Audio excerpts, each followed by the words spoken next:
Nakon Belog blata, Čuruga i Melanaca, naša tura kojom pratimo preostale vetrenjače u našem okruženju vodi nas do Gospođinaca. Nema još mnogo ovakvih objekata.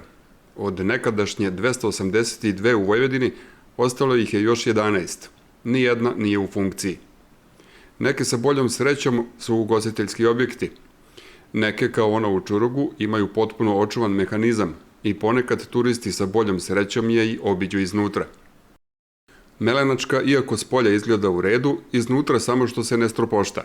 A Gospođinačka, ukoliko se nešto ne preduzme, izgleda kao da će se vrh odlomiti svakog časa.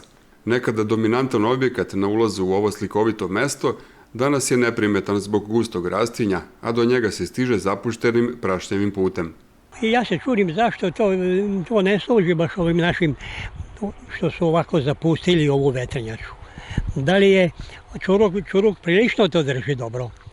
To je bila bašta prema Kadrmi, okućnica ovoga gazde, a gazda je imao vetrenjaču. I tu smo donosili da krupimo, nisu bile krupare. Struje nije bilo 47. 8. Pre toga sve se to u krupari radilo, u ovom vetrenjači radilo. To lako može i da se popravi. Ova zgrada pripada vetrenjači. Tu je bio vetrenjak Stanovo, ona je Stepanova zgrada. Mislim da je i vetrenjača Stepanova, ali sasvim nisam siguran. Sećate do kad je radila i kad je ovako počela da propada? Pa ona je radila tamo negde, ja sam 36, negde oko 50. godina. I od to doba ona propada. Tako stalno pomalo propada, ali vidim da je još dobra. Ovo što se vidi da ovo zjapi, to zjapi jedno 6-7 godina, nije tako bilo. To je bilo zatvoreno. Onda je to propalo, jedna oluja je bila. Pred 6-7-8 godina, ne tako davno, kada je to propalo i tako je i ostalo. A vidite da su to i voćke, odnosno ne voćke, nego ta drveta vrlo mlada. To je 6-7 godina. To je znači skoro zapušteno. Naš sagovornik Uroš Grozdić i danas je zaljubljenik u fudbal i zato se najživlje seća kako se oko vetrenjače trčalo za loptom i igralo druge igre. Ja ovaj deo vrlo dobro poznajem. Evo ovaj deo. Upravo do pruge.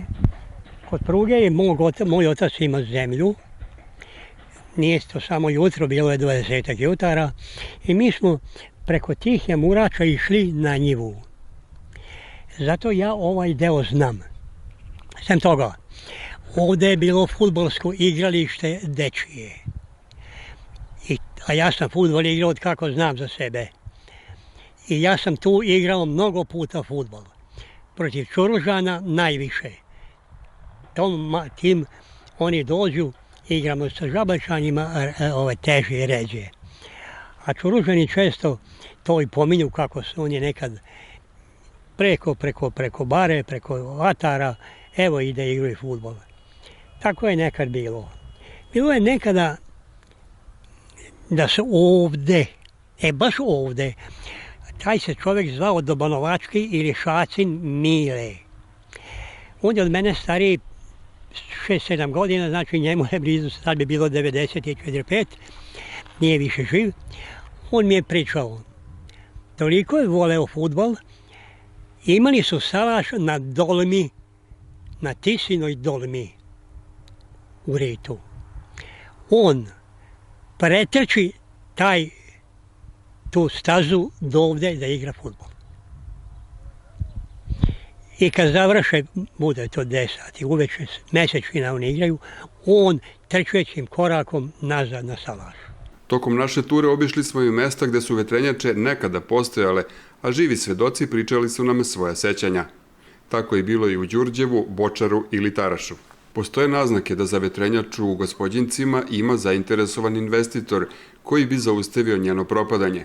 Ostaje da čekamo i vidimo i verujemo u najbolje.